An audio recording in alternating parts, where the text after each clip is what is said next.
we wanted to have a child. I was going to be 40 soon, and we had planned our wedding, and I got pregnant and I miscarried. Then I got pregnant again and I miscarried. And then I went to my doctor and she said, well, because you're getting older, it's, but let's give it a check. So I had an ultrasound and they saw that I had fibroids, big fibroids. So we had removal surgery, pregnant again, miscarried again.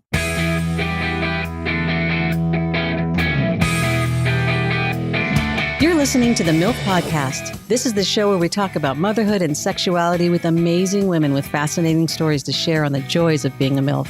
Now here's your host, the MILFiest MILF I know, Jennifer Tracy. Hey everybody, thank you so much for tuning in to the show. This is MILF Podcast, the show where we talk about motherhood, entrepreneurship, sexuality, marriage, partnership, pregnancy, all that stuff. And today on the show, we have Claire Stansfield. So Claire is truly an Amazonian goddess, like literally. I mean, she's so striking. And she's a mom from my son's previous elementary school. And I was so thrilled that she wanted to be on the show. And I went to her house and we had a lovely talk. And if you look her up, which you should, there's so many photos of her, which we're going to have some of them on our social media, but she's just so striking. And she has that elegance about her and that depth. It's very like of the same ilk as Sophia Loren. That's how I think of her. She's very worldly. She's just but she's also very grounded. Like I felt totally at ease with her. And she's taller than I am, which is hard to come by. I'm 5'11" and she's 6'1". It's just so refreshing to be around another tall woman. Because I grew up kind of feeling like I was a freak because I was so tall. And but I don't. I grew out of that. Anyway, it was a delight to chat with Claire. And we talked about so many varied topics, mainly because her life has been such a variation of things. So I really hope you enjoy the show today. I'm really proud of it. And thank you so much for listening, guys. Hi, Claire. Hi. Thanks so much for being on the show. Oh, thank you. I'm so excited. You're the talk of the town. Oh my gosh. Or at least of the parking lot of the school. That's so nice. That's so nice. So you are so fascinating. Thank you. And your story is so interesting. So can we just start a little bit from the very beginning, like where you're from and your upbringing and stuff? I was born in London, England. My mom's German and my dad is British. And then we immigrated to Canada. So I much feel Canadian, although I've lived in Los Angeles now for 30 years. So, but I feel Canadian. And, and Trudeau is so much better than Trump that I'm really leaning towards being a Canadian at this juncture. Yeah. He's so cute and he's, open and everything. Yeah. Liberal minded and caring. Do you have honest, dual citizenship? So I have a British passport, Canadian status, and then I married an American. So yeah. And what about the kids? Well, I'm working on that. And that's on my long list of things to do, like bad mom, haven't gotten your kid. Okay, wait a minute, because I just have to stop you right there, because I walk in and Claire has a back support on because she hurt her back, and she's like, "Oh, my back hurts," and I'm thinking she could have rescheduled, but she didn't. And I walk in and I walk into her absolutely stunning, gorgeous home, perfection, gorgeous, and she's slicing what I'm sure are locally sourced organic vegetables. People are going to turn off right now. Children. They're like, this bitch is a nightmare. But I'm just pointing that out. I do not drink moon juice. I do. I'm pointing it out because you were just so hard on yourself about something you hadn't done. Right. Meanwhile, your two beautiful boys are racing in and out, both doing their different things. And you're like, here's your noodles, here's your vegetables. You're on it. And that's just, again, that's why I did this podcast. Because we're all just doing the thing, and it is. Yeah. So, and just feeding your kids. That's Just like a whole thing, right? It's like, yeah. So anyway, so you're going to get them the citizenship or the status. yeah. So I which was is so just saying that this morning to my husband. Because boy, if you guys need to leave the country, right. Canada's which could happen, not far. Yeah. And I love the easy access when you go into London, Heathrow, and you don't have to wait. Yes. Anyway, British passport, grew up in Toronto, really tall, it's typical, like, as yourself, like, you should be a model, come and do some pictures in the hair salon. And so I wasn't a very good model, but it was a great way to go to Paris and, London and, and travel around. And then I did the obligatory model rock star boyfriend ridiculousness in the 80s. Met and fell in love with Simon Le Bon from Duran Duran. So I was like hated by every teenage girl at that point in my life. And he was great. They were they were just becoming very successful, and it was a great education. I mean, I barely graduated from high school, and I went on tour with Duran Duran. Wow. But luckily my mother would always speak German with me at home. And then my parents divorced and my father married a French Canadian woman. And so there was only French spoken. So in as much as I don't have a great education formally, it's very difficult to help my son with his algebra homework. And I'm only just learning a lot of history and stuff from helping him with his homework, which has been really great.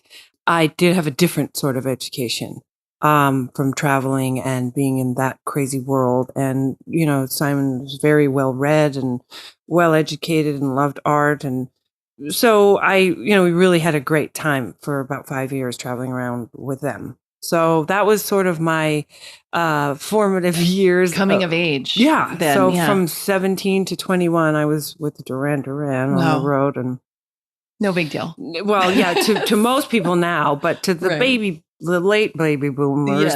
that's very there were a lot of Duranis, as they call them. Anyway, so then I was publicly humiliated when the newspaper printed that Le Bon had dumped his fiancée and traded her in for a better model, which he did.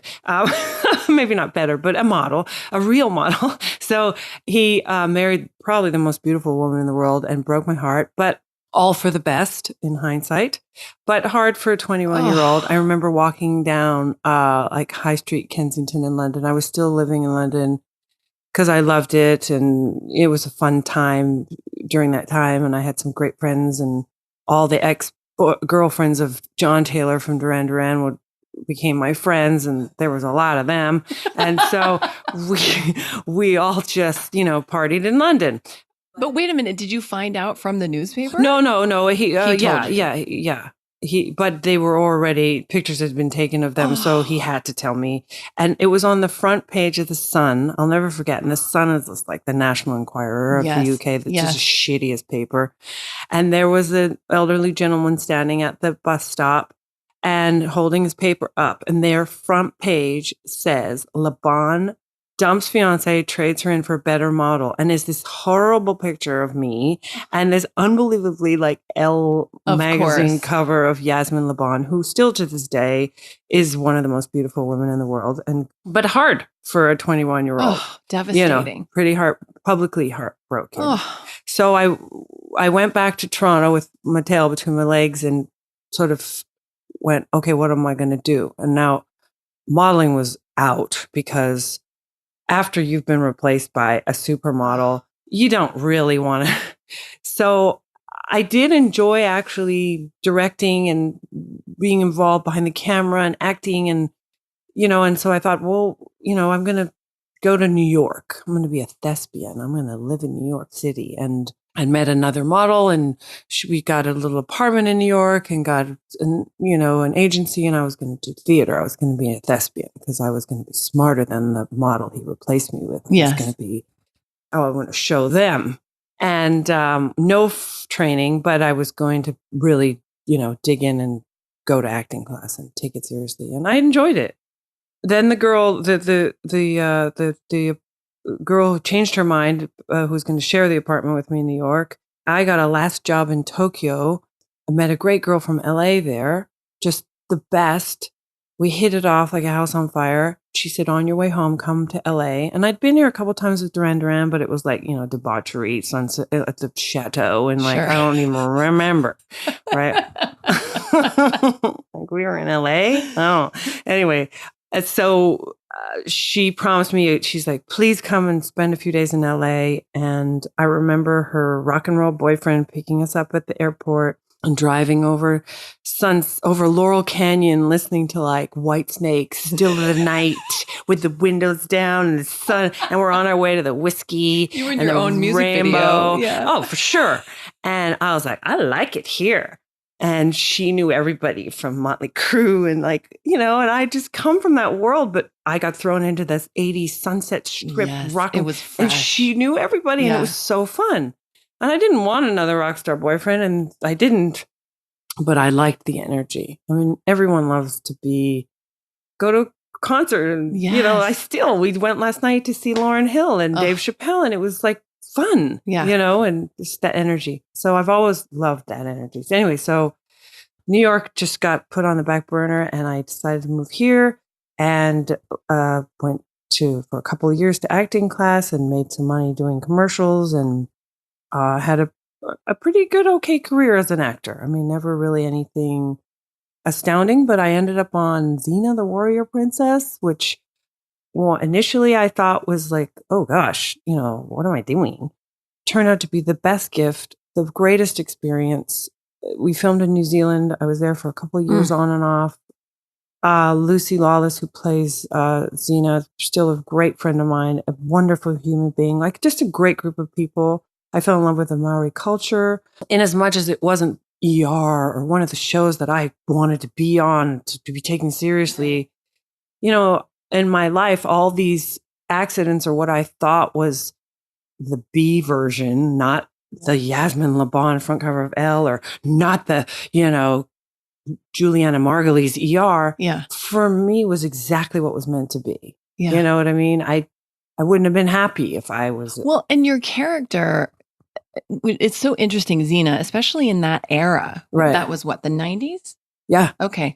So, thinking about women's roles and what's offered, and it's gotten a little better now, but like back then, that was like all these badass women, and you played this badass woman. Yeah, well, they were like, who we gotta, like, Xena's beating everyone up. Let's bring somebody on who can kick her ass. Yes, and so they chose you. They chose me. And that's, I mean, that's amazing to me. That's like, as you say, it's like, ER and the status of that at the time, but like, it's another doctor role. Like, this is amazing. And all the costumes and I mean, that was what was fun. My character could fly, so they would hoist me up in a harness. And, you're in New Zealand, you're looking at the most beautiful landscape and all these gorgeous Maori crew guys. And I love all that flavor.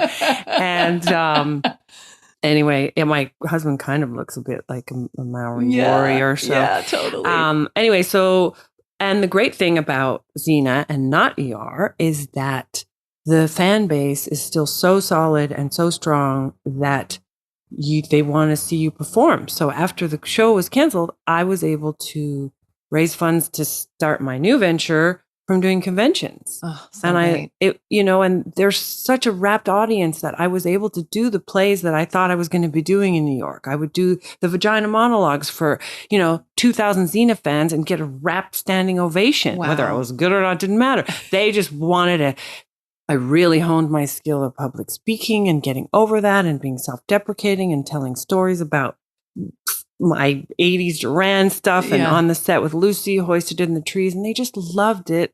So I gave to them and they, helped me raise money to start my next venture, which wasn't sure what I wanted to do, but I knew from loving fashion and coveting a uniform from high school onwards, I really like to find like the perfect shoe and the perfect jean and the perfect t-shirt. And then that's it. Like, you're not going to see me, I just always have coveted a uniform. And because of that, I was always coveting the perfect t-shirt. And so I had a collection of t-shirts and from some of them I had from when I was in high school on the swim team, and one I had from France on tour with Duran Duran. And then another one was a vintage one. It was a kid's tee that was a long sleeve, but it was 3/4 on me, and I would layer them. And people would always say, wow, you look so cool in that layered shirt. How'd you come up with that? And it was just me constantly coveting, like, where can I find the perfect white tee? And I would go buy a boy's tee from Target or Kmart at the time, and then I would have it tailored a little bit, and I'd stretch the neck out, but I would wear a white kid's tank top under because I liked the double white, because I liked the strong white, because it makes you look sort of pretty at night if you're wearing a really strong white, not a, when white gets too Dingy, sheer, it looks dingy. Exactly. You want that power. Pop. So one of my friends said, Claire, why don't you make t-shirts? And I'd met this amazing woman from New York, Cheyenne, and she and I it was just before 9/11. And there was an article in the LA Times about Pam and Gila, who started Juicy. Okay. And they had just sold to Liz Claiborne, started a California brand, and hit the jackpot. And I called Cheyenne up, and 9/11 had just passed, I think. And we were both kind of in shock, wondering, what are we doing? I was living in a little rental in Laurel Canyon, little old hunting shack built in the 20s, but nothing grand. And you were still single, still in your 20s? No, I was now in my 30s. Okay. I was now in my 30s and dead set on going to be married by the time I'm 40, and I will have a child, and put that out in the universe. So I was about 37 at the lived Oh, right, because you'd already done Xena and lived in New Zealand. And right. Yeah. Okay. So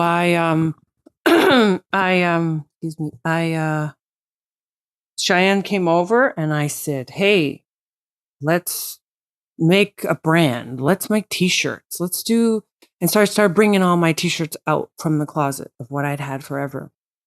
And I said, oh, and I wear this like white kids vintage. It's a long sleeve for kids, but on me, it comes 3/4 sleeve, and it's bright white. And I wear this blue French tee that I got with the Duran Durans back in the 80s in Paris. And I layer them, and people always say, that looks so cool, like layered. How, layering back then was like football. Yes. If you were playing flag football, yes, you'd layer your shirts. Yeah.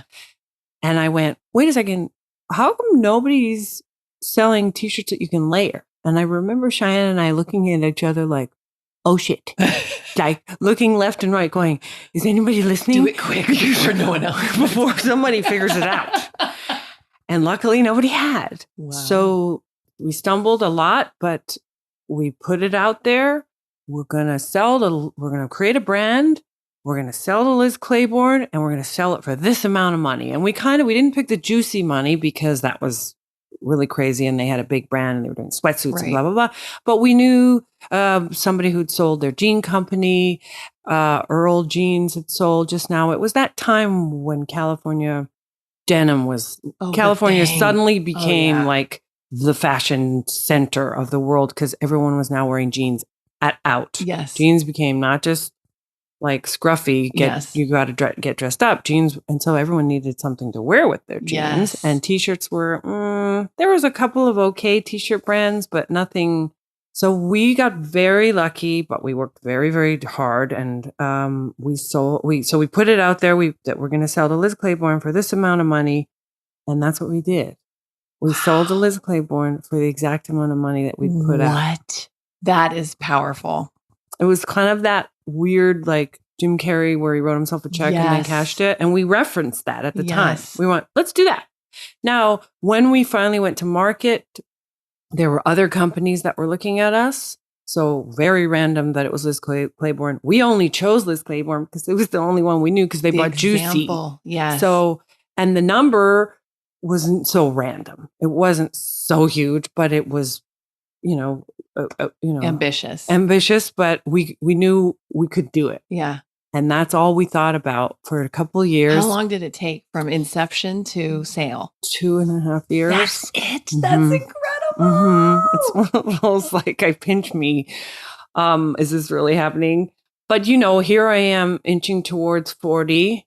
And luckily I'd met my husband then and we were mad for each other. And how'd you guys meet? At the gym. No so way. Cliche, like getting ready for Xena. And what's interesting is he's in music. Yeah, he used to produce and direct hip hop videos back in the day. So we sort of love still. That's why we go to concerts together all the time. And he was an editor, and you both have that love of art and aesthetic. You both really a appreciate lot that. in common, same age, and just a great guy. And so he was already in my life, and he was switching careers and starting to look at owning a bar and doing that, which he still does now. So we wanted to have a child. I was going to be 40 soon, and we had planned our wedding, and I got pregnant and I miscarried. Then I got pregnant again and I miscarried. And then I went to my doctor, and she said, well, because you're getting older, it's, but let's give it a check. So I had an ultrasound, and they saw that I had fibroids, big fibroids. So I had a fibroid removal surgery, pregnant again, miscarried again. Pregnant again, miscarried again. Now, C&C is exploding. We're on Oprah. We have a Visa commercial. Now we're making money. It's like, whoa, I'm looking at maybe a house to buy. Like, my life has changed. But, I just miscarried in my partner's car downtown. You know what I mean? So this other side of my life was heartbreaking and a disaster, and just, I didn't understand what was wrong. And then they went back in and they said, oh, you've got a heart-shaped uterus. I guess that's a thing. I guess when we are formed, we have two, and then your uterus opens up and becomes one. But some people, it never totally opens, and it looks like a heart instead. Okay. So a baby, I could get pregnant easily, but I couldn't hold on to it. So it would last 6 weeks, 8 weeks, sometimes 12 weeks. It wasn't fun. But then finally, they got rid of the fibroids. They fixed the surgery with the uterine thing, and heart-shaped uterus was fixed, and I got pregnant with Lucky, which is my first child. So we called him Lucky, but I always like that name anyways. I know it's sort of silly, but I love it, and that's I think so it suits him. Sweet. I didn't obviously know the background of that. So we got Lucky, and during your fifth pregnancy, did you? I often have had girlfriends and guests on the show who've said that pregnancy, post however many miscarriages, 1 to 4, you're holding your breath. Oh yeah. Every time I would go to the bathroom, and I would look to see if there's any blood on the paper. And because that was usually the sign, here we go. And it was frightening. I mean, I literally started therapy, had a mantra to pray constantly.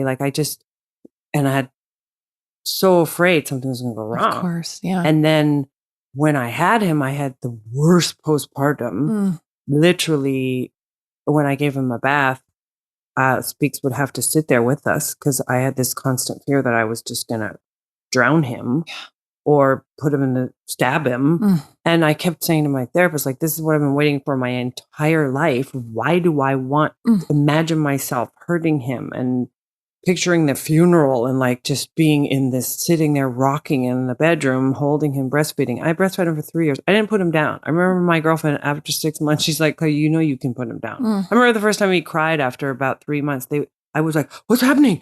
And they were like, that he's crying. It's normal, Claire. But because I'd soothed him and held him for so long, he didn't actually ever cry, because I had to fix it right away. If there's any struggle, none of the let him cry it out. I mean, he was suckling on my breasts for 3 months, literally in meetings with the people at the office at C&C. And how did that subside, or what was the process? I worked a lot of it out in therapy. I did go on medication for about a year and a half, and then just sort of weaned off of that because I felt ready. The company was sold, so I was able to have help, which was really great. Somebody there who would tell me, it's okay, this is normal, he's just got the hiccups. It's okay, he's got a little temperature, it's not over 102. We don't need to rush to the emergency. I mean, how many times I've but then he had a fibroid seizure from a fever in my arms. Terrifying. And then the house got broken into, and I went face to face with the guy who broke in, and I've got the baby. And Wait, tell that story. So some drama. What happened? That's crazy. I was this actually, house? yeah. Lucky, actually, I'd had Rocco. I had my second child. So I had one more miscarriage, and then we had Rocco, which actually, that's why we called him Rocco. We called him the Rock, because I don't know why I knew it was fine. Interesting. I knew, like, somehow he just gave me a signal, or the universe gave me a signal. I didn't worry about any of the tests. And now I'm 43. So you have to do all these scary tests. We're the same age. We're almost exactly the same age, because I saw your birthday just happened. Happy birthday, by the way. Thank you. So I had him at 43. So, go for it, ladies. If you're wondering, it's never too late. Yeah. And actually, I kind of like that I waited this long, because now I've done everything. Yeah. I only really want to hang out with them. Yeah. It's not like I'm missing something out there. I did it.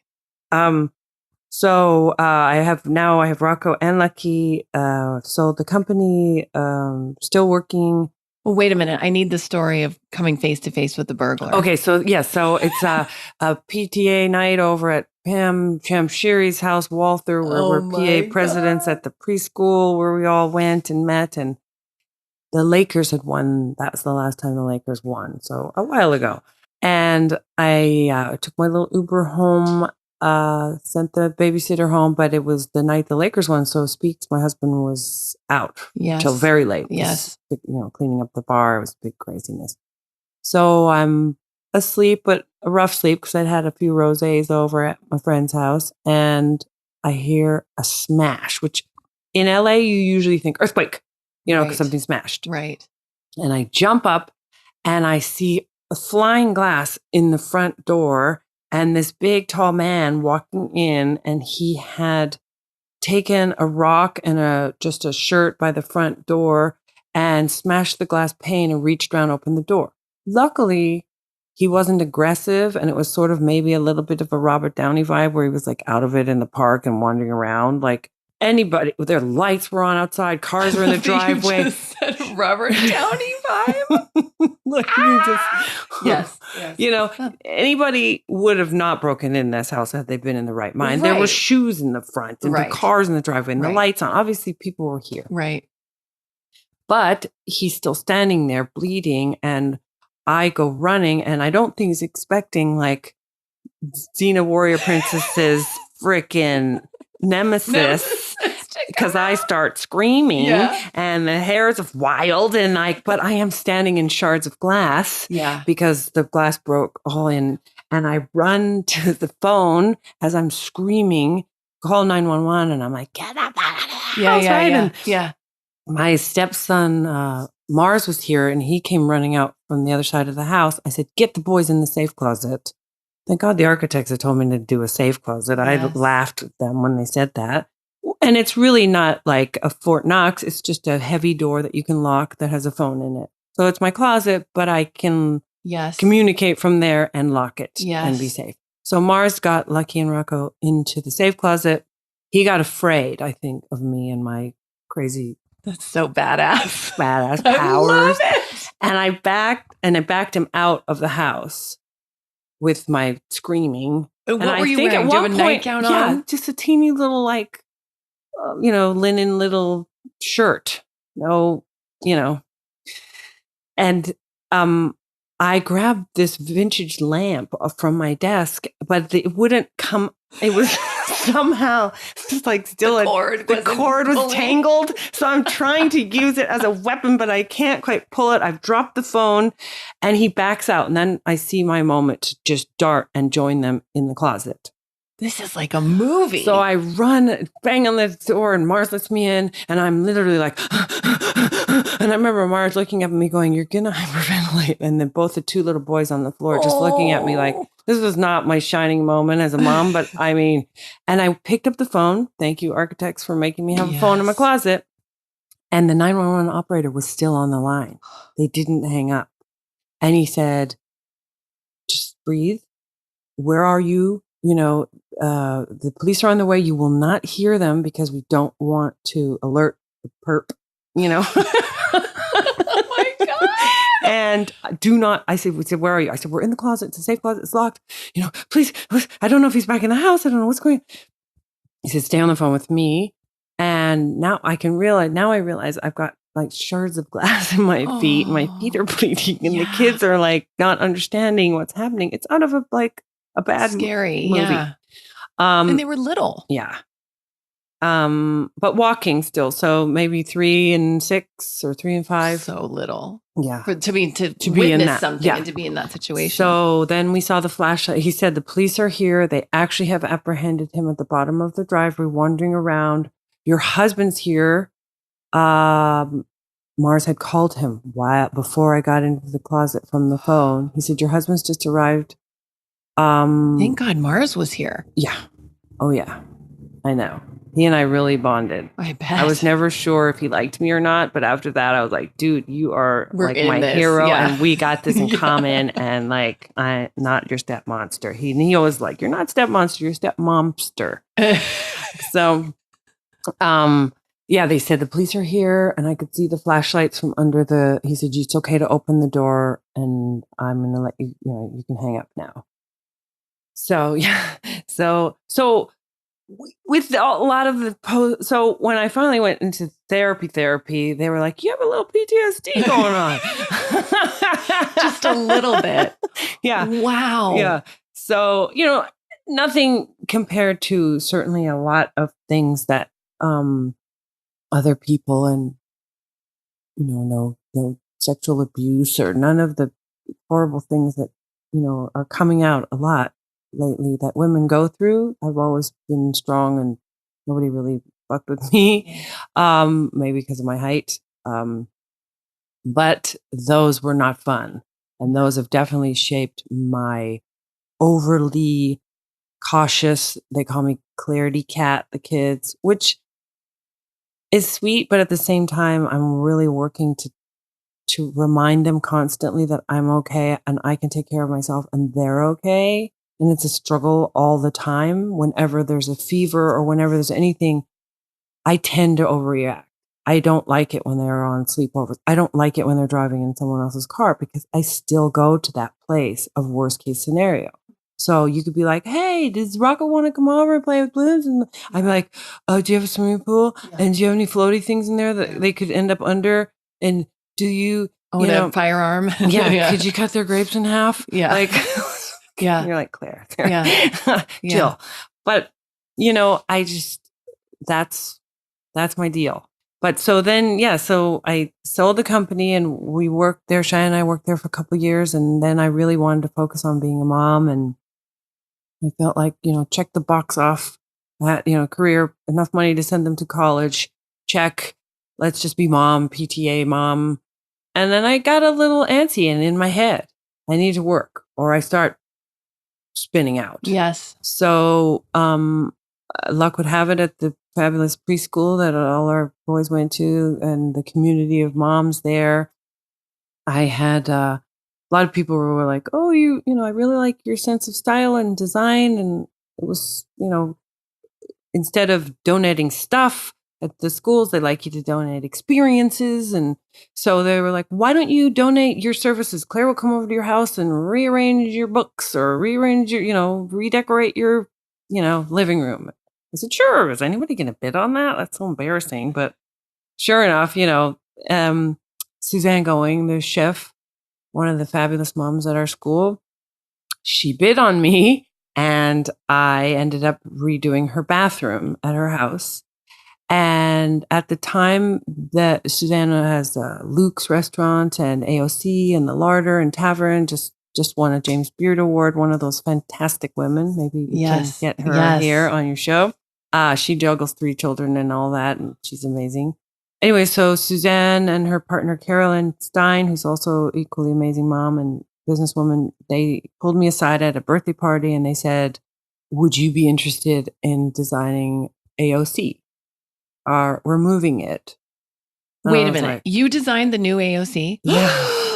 That's one of my favorite restaurant spaces in all of LA. Oh, it's thank you. So romantic and beautiful. Well, I can't take credit for all of that because, it was Orso, which was always beautiful. It had the trees. The building has good bones. Yeah, but I saw it when it was Orso. Like you transformed that into a completely different space. Wow. Okay. So, and it was that time when the $1 million decorators were on TV and everybody was talking about decorators. And again, people were like, what? Who? Huh? How did you pull that one off? Yeah. And I just laughed because like, oh, she bid on me at the preschool. Yeah. So, because you said yes. Yeah. You said yes. Yeah. And so then this thing happened. And I was petrified because I knew the stakes were really high for them and for me. And a few times I didn't know what to do. And I remember Suzanne pulling me aside saying, Claire, forget what these ideas that we're throwing at you. What would you do if this was your restaurant? And then I knew exactly what to do. Best advice. I was like, oh, well, I paint everything sage green because I love that. Yes. Color of my house. I always go for greens and brown. Yes. And so they had this dark wood paneling in there because it had actually been another incarnation between Orzo and yeah. So I just stripped it all back, kept the beautiful European things, and did what Claire would do. And gave it a personality even and put all my little, 70s pottery and all the wine cabinets instead and just stripped it back. Yeah. And then I kind of had a career because when you start with that one, there was a lot of things. People were lining up. Like, oh, wait. And so from my knowing that, wait, if you put this out in the universe, maybe it'll come. I thought, I don't want to work with friends. As much as that was a great experience, I want to do a corporate job. I want to be a businesswoman about this. And sure enough, somebody was in an AOC, Emily Ford. She's Ben Ford, who's Harrison Ford's son. He's a wonderful chef. He has Ford's filling station. And they were like, who did this AOC? We really like it. So Suzanne called me. She said, I don't really want to share you, but they're a really nice couple. And they're opening up another Ford's filling station. And I know you wanted to work corporate. It's in the LA Live JW Marriott downtown. Maybe you'd be interested.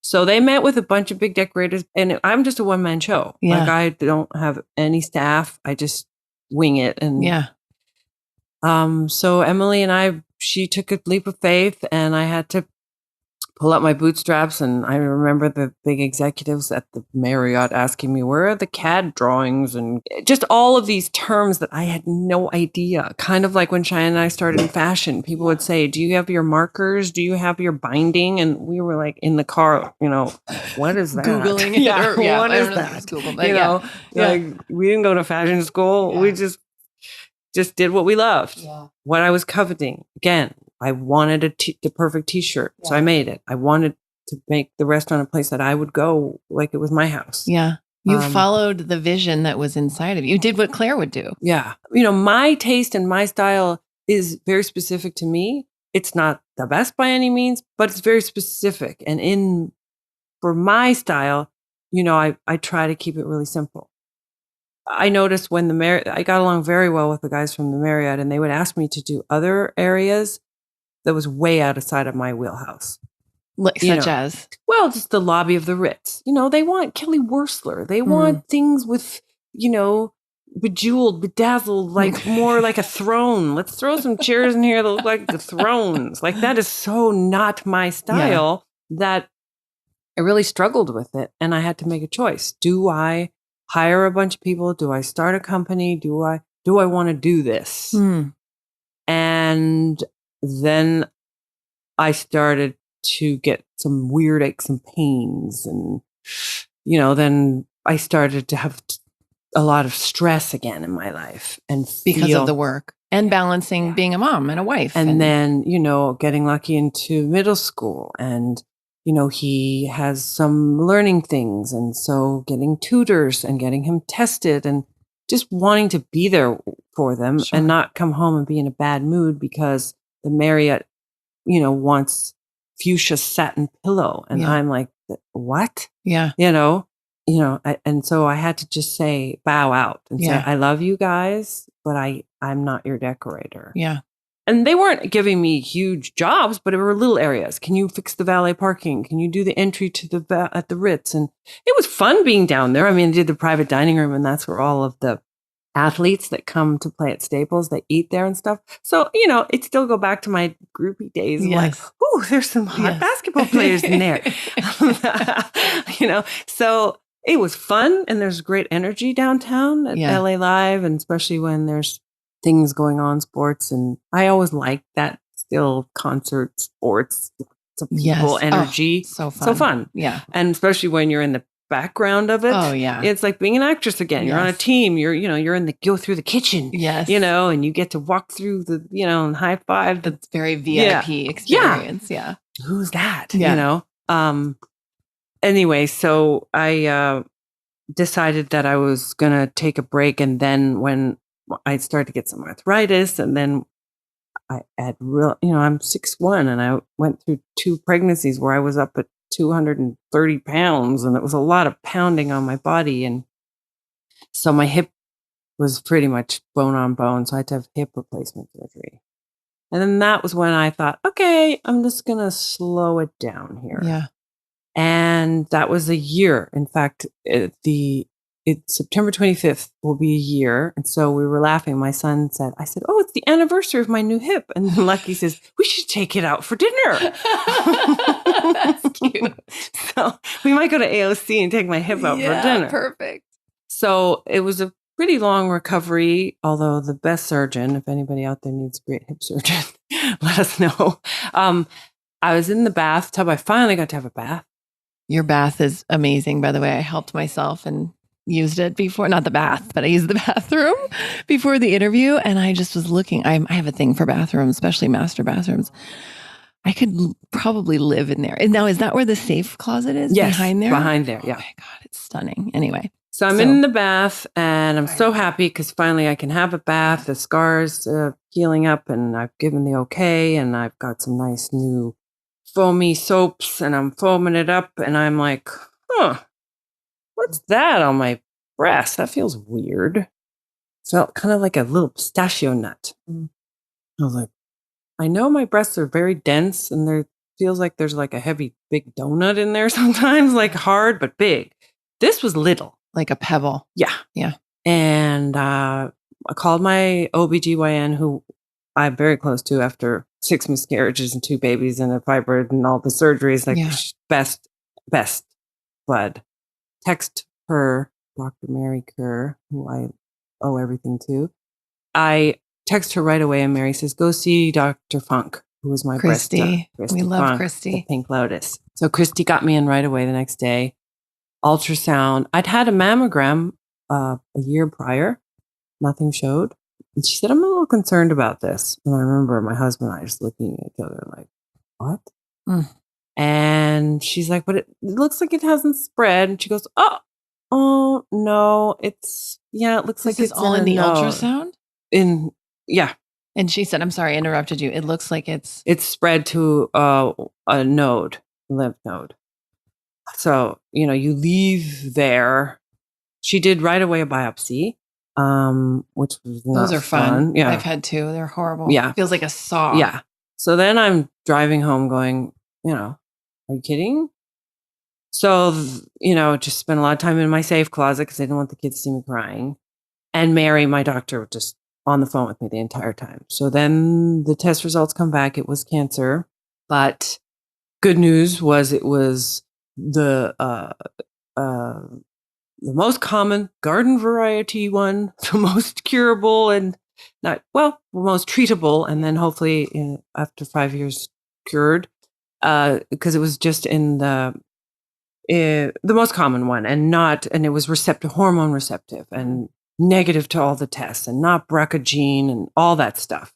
So Christy sent me for an MRI, which is not fun, having a breast MRI. Like they slide you in the tube. I haven't had that on your yet. stomach and your boobs hang down into this thing. But it showed it hadn't spread anywhere else. So we're going to just get it out. We're going to have a lumpectomy. Let's get it out. So they got it all out, clean margins. They took out 8 nodes. It had only spread to 2. But before the surgery, this is important. Why I want to say this to all the moms out there. Christy said, just go have a mammogram really quick. So we have pictures of it from all angles. We have the MRI, we've got the ultrasound, we've got the biopsy, we've got everything. I want to just have pictures. So I go to Tower on Roxbury, and and I'm distraught because I've had 3 days of hell. And you're still recovering from your hip surgery. Yeah. Right. All in the midst of this. It's a week before Thanksgiving, and I'm hosting 14 people. Of course you are. And so I go for my mammogram, and I start crying as she's mashing my breast, which have been now, 2 biopsies, and they hurt like hell, and there's Band-Aids on there. And she's like, let me get the doctor. Why are you crying? And so the doctor comes in, she goes, why are you crying? There's nothing there. It did not show up in my mammogram, even 3 days before my surgery.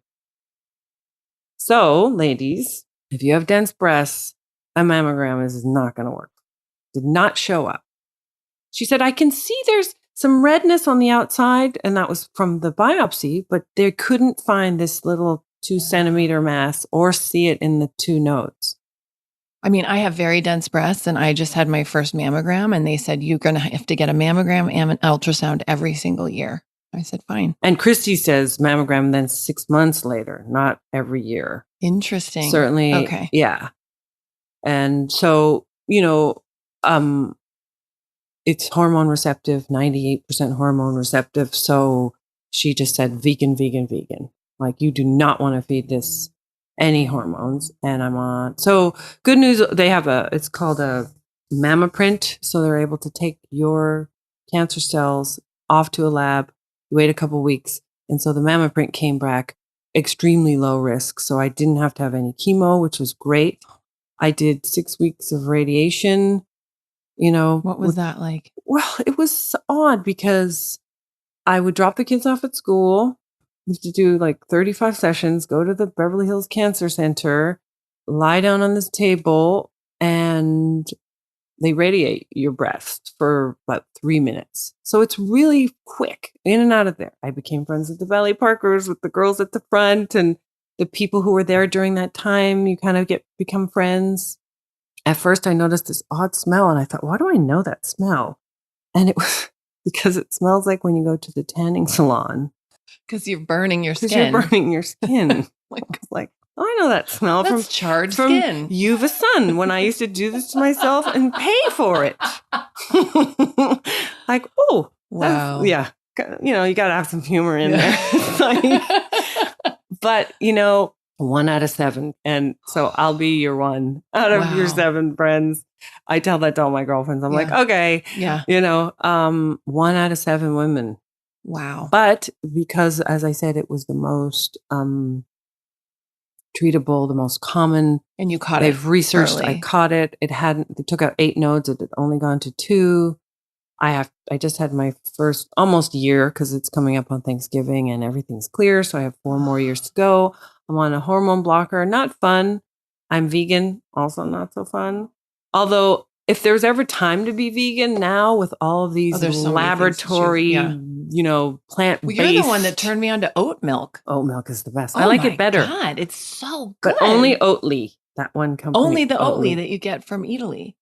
Isn't that where you get it? Yes. Well, no, I get it in Whole Foods. They have it. But I started ordering it online. Yeah. It's the best. It's so good. Yeah. So Oatly, and then Beyond Meat and Impossible Burger. And, I eat a lot of potatoes. It's funny because. Can you eat soy, though? There is an article, which we could actually put a link up on your site, that Christy Funk, Dr. Funk, the breast surgeon, one of the best, and she just posted something about how soy is actually very good, but only a certain type. And so you have to really read the ingredients. Yeah. Which is very hard when you're older and you can't read. And you forgot your glasses in the car. Like, tell your kid, oh, wait, can you read this? Oh, God. And they can read it from 50 feet behind you. Yeah. So I'm going to stay vegan because I drink cat pee if they told me, because I really want, to be here for my kids. And so, a lot of like, oh, fuck, the worst is going to happen has happened. Yeah. But I've gotten through it. Way worse could have happened. The guy who broke in could have been aggressive. Yeah. I would do all those miscarriages again to have those 2 boys because they're the greatest thing. Love them so much. My husband and I truly bonded over every one of those. And this one timing, we were drifting apart. We weren't so close. But when someone tells you have cancer, all of a sudden I wanted to rest my head on his shoulder. I hadn't rested my head on his shoulder in bed, kid you not, for a couple of years. We were just like ships passing in the night, the obligatory, we better have sex or else we're going to feel like assholes. But we don't do that. But like at 11 o'clock in the morning before the housekeeper comes, just drop the kids off. Oh shit, I got to be at Pilates. Can you make it quick? Like this was like real intimacy again. Yeah. No sex, but intimacy again. I wanted to kiss him. I wanted him to just hold me. I wanted to put my head on his shoulder. And I remembered, wow, I love this guy. He was there on the floor when I had my fibroids removed. He was there for all those miscarriages carrying me. He was, he's my guy. Yeah. And so good stuff came out of this. I slowed down. I quit working. I mean, now I'm itching to do something else, of course, because it's been a year and that's Claire, and I just want to do something. So I've signed up for some stuff at the school, and I'm just going to show up and see what comes my way. I'm just going to show up, hands open, ready to give. Yeah. Oprah Winfrey, I know it's cliche. She said, if your hands are open to give, they're open to receive. Yeah.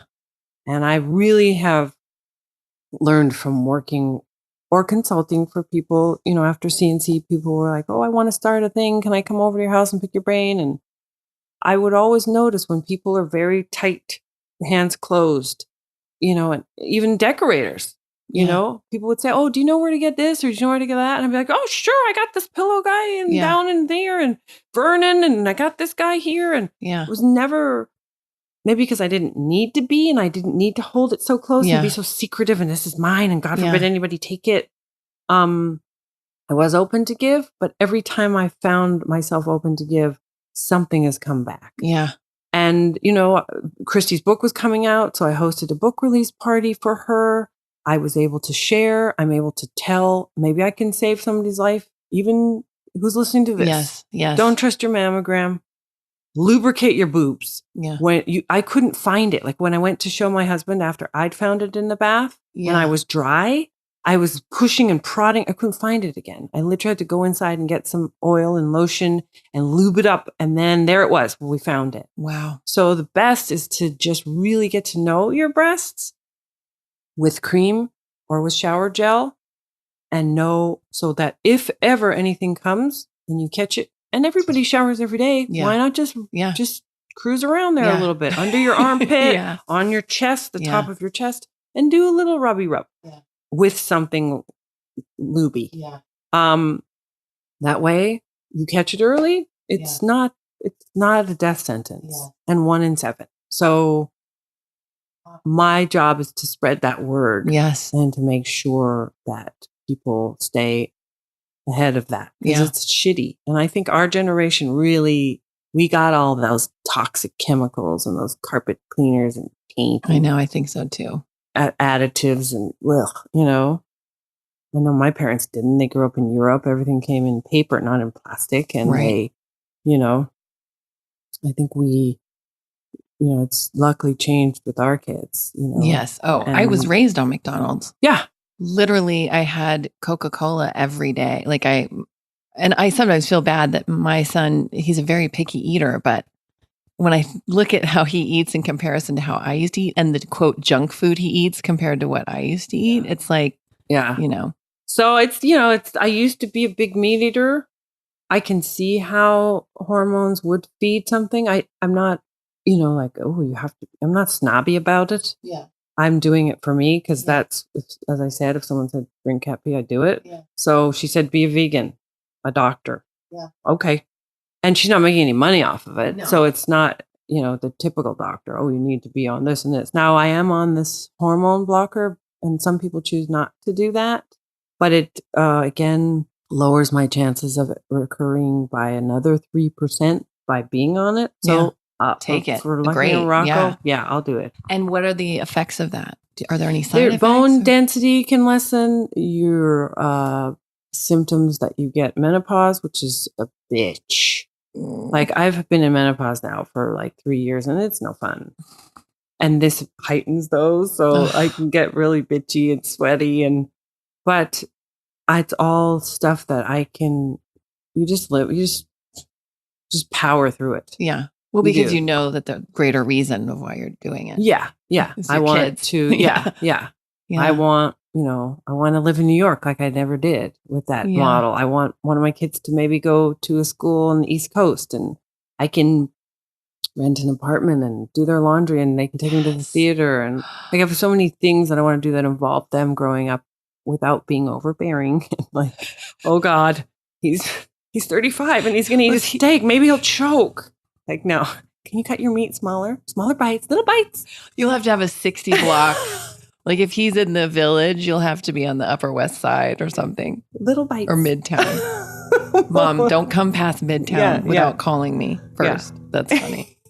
Oh my God, I love it.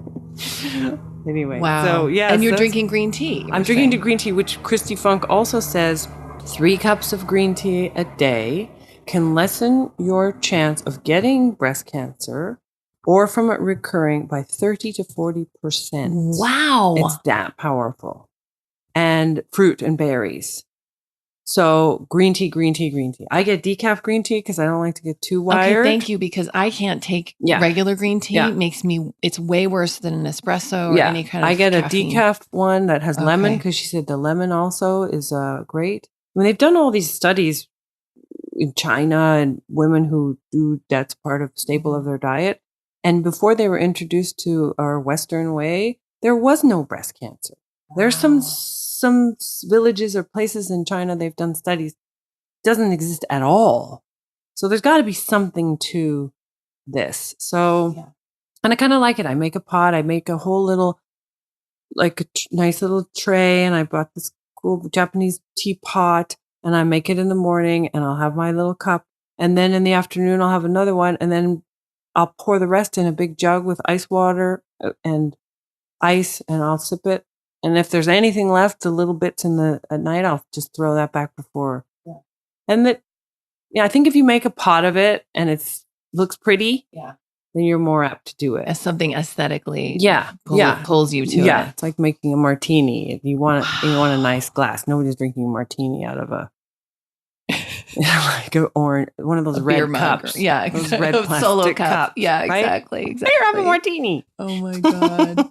I'm so excited that we got to do this. Thank you so much for being on the show. Thank you. Thank you. We've now come to the time of the show when I ask every guest 3 questions and then a round of lightning questions. Oh, is that like the Bernard Pivot questionnaire? That always bothered me when he was so pretentious when he would say that.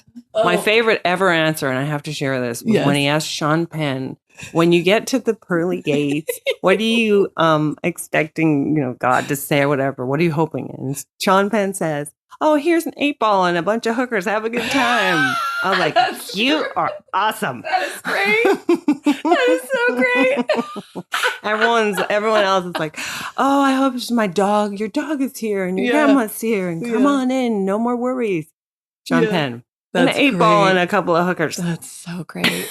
And honest. Yeah. We love that. Yeah. So I'll be as honest as he is. Okay. Well, these aren't nearly as heady as those. Okay. These are very silly and very MILFy. Okay. What do you think about, Claire, when you hear the word MILF? Mother I'd like to fuck. Okay. Anything else? I think of some of the mothers out there that I think are very pretty. The Heidi Klums. I think, oh, who is a MILF? Like, who do... And she's one. You are. Oh, you're very sweet. You are. Sweet. You're on the MILF show. I mean, hello. Oh, right. But it's mothers I'd like to follow. Yeah. Yes, but... It's both. It's both. It's really both. Okay. What's something that you've changed your mind about recently? Our relationship has always been very, very difficult. And I've just chosen to let them take the high road and be at peace. Yeah. And not be angry and not be judgmental, not be stuck in the middle of the two of them. You've chosen to take the high road. Yeah. Whatever shenanigans or madness or anything that's going on with them, I'm just taking the high road. Yeah. Because I don't need the stress. So I've just literally changed my mind. Like my mom, my dad, people that aren't in my immediate family, I've really changed my mind about how their behavior affects me. That's liberating. Yeah. How do you define success? Doing something you love. Like I really loved making t-shirts. I really loved, it was hard. But if you can find something that is truly unique to you, then you're not afraid because there's nobody else like you they can copy you or knock you off, but it's never, if you can truly find or covet what it is deep down that it makes you unique or what you love, then nobody else can do that. And if you then can be brave enough to do it and then fight through those walls, Cheyenne and I, my partner at C&C, we used to call them the hold me moments where you're like, how can this be so fucking hard? And that's where people quit. That's when people stop. If you can make it past those and still stay true to yourself, and then you're like, whoa. Like when I would cry driving home from AOC, not knowing what the hell I was doing. And like, how can I be doing like the #1 restaurant in Los Angeles and I don't have a fucking clue what I'm doing? Yeah. And I was driving home crying. And then I broke through. Or I asked the universe to help me. I'm driving down La Brea. I don't know what color to paint the bar. I'm sitting there like, help.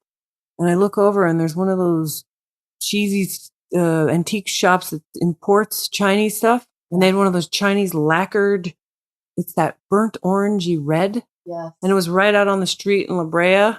And I went, that's the color? I'm going to go in there. I'm going to paint it Chinese lacquer orangey, dark burnt orange. And I remember the contractor, they thought I was an idiot. I didn't know where are the CAD drawings, where's this? Yeah. So I went to the paint store and I got samples and I'm having this grumpy old painter put them up and they're like, this looks like shit. Literally, this color looks like shit. And I'm standing there going, and they're talking down to me like I'm an idiot. I'm not $1 million decorator. I want to cry, but I got to trust the universe that color was meant to be. And I said, and put a high gloss lacquer on top of that one and that orange one and just do it. And the girls are going to be here in 2 hours. Just do it. And they were snickering. I can hear them laughing, rolling their eyes like she's going to try another color. She doesn't know what she's doing. Like, where'd they find her? Oh, I hear she's a friend of theirs from school, like typical, like grumpy painter guy. Yeah. I really like this, girls. I've met them in the parking lot. I was like, I got to tell you, this is a bold choice, but I think it's going to work. And I think it's one of the nicest things there. Yeah. And again, I was sitting at the stoplight going, I love that. Oh my God, that's the color. In your moment of despair it and help, panic. Universe, help. Yeah. Because you were open to it. Yes. Hands were open. Hands were open. Not I know everything. Yeah. Let's paint it, this and that, trendy, what's in. Yes. I was like, no. What's classic? Like, what would Axel Vervoort or one of those? To me, AOC is like something you'd stumble on in St. Paul de Vence or somewhere in France where it's traditional. Yes. And those Chinese lacquered little chests of drawers are classic color. And have a richness. Yeah. That's such a great story. Okay. We're going to go to our lightning round. Okay. Ocean or desert? Ocean. Favorite junk food? French fries. With mayonnaise. Ooh. Movies or a Broadway show? Broadway show, but not musical. Okay. Daytime sex or nighttime sex? Oh, it depends if there's alcohol involved. If there's alcohol involved, nighttime, and then it gets real freaky. But daytime is so much more convenient with children. And then there's Right. Texting or talking? Now I have to say texting. Cat person or dog person? Oh, dog. I'm allergic to cats. Me too. Yeah, As your sweet little pooch is hypoallergenic sleeping. doggy. So sweet. Sweetness. Have you ever worn a unitard? Oh, yeah. For many reasons. One, because it was in and I wore a belt around the waist and, a big Me too. old conch, whatever those stupid studded belts with my little Peter Pan boots. All that is back in, by the way. Yes, of course. Like my high-waisted Levi's and my bodysuit. Ooh, that's what Kylie Jenner's wearing. Yes. Or Kendall, the one that's more like. I don't know the difference of any. I'm just like, okay, yeah. And then another time I had to do it on Xena when we did green screen. They put you in like a unitard with ping pong balls everywhere so that they can do the And then my go-to was like Catwoman at Halloween. Oh yeah, of course. So black unitard. Yeah. Yes. Oh yeah. That's so hot. Shower or bathtub? Bathtub. Ice cream or chocolate? Chocolate. On a scale of 1 to 10, how good are you at ping pong? I'm a 5. What is your biggest pet peeve? Chewing carrots, loud, open mouth. You didn't hesitate for a second. You knew exactly. Okay, let's see. If you could push a button and it would make everyone in the world 7% happier, but it would also place a worldwide ban on all hairstyling products, would you push it? Oh, absolutely. If you, let's see. No, we're going to skip those. Superpower choice, invisibility or ability to fly? Ability to fly.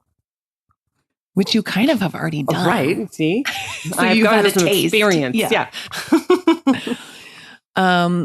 Would you rather have a penis on your tailbone, where your tailbone is, or a third eye? Now, I'm going to clarify. It's a working, functional, fully functional penis. Right. And it's an actual third eye. That people can see. Yes. But I could wear a hat. I'm going with the eye. Eye for 50. I don't want a dick on my back. There's a dick on my back. How does the unitard work with the dick on the back? You'd have to wear a sports cup on the back side. What was the name of your first pet? Whiskers, the bird that I was too afraid to let out of the cage. Oh. Whiskers, no idea why. What was the name of the street you grew up on? Oh, is this my porn name? Yes. Oh, excellent. Glen Lake. Whiskers Glen Lake. Ooh, Whiskers Glen But Lake. it sounds like someone who doesn't wax, right? It's just like one of those fetish. It's Whiskers Glen Lake. Her With a bush goes giant down bush. to her knees. You know some dudes are into it. Maybe no, or my lesbian Xeno fans, they are not a fan of the wax. Who's not a fan of the wax? Well, most of the community of fans who I love so dearly are gay women. Mm-hmm. And I know that, yeah, I've heard that waxing is sort of not sexy. Yeah. Yeah. Interesting. Like go natural. Yeah. Although my kids, when I was rocking that look for a minute, would be like, Commented they on would it, like- see me in a bathing suit and they'd be like, oh, spiders. There's some spiders coming out of your bathing suit. Oh My mom can God. fly and she's got spiders coming out of her bathing suit. Oh my God. Yeah. Claire, you are a delight. This has thank been you. so much fun. Thank you so much for very being much. on the show. Thanks so much for listening, guys. I really hope you enjoyed my conversation with Claire. Next week on the show, we have kitchen healer, woodboard love creator, and author, Jules Blaine Davis. I'm so excited to have her on the show. Please tune in then. Please go online and sign up for our newsletter at milfpodcast.com. Just so excited about this community of moms and women that's growing and supporting each other. Thank you guys again so much for listening.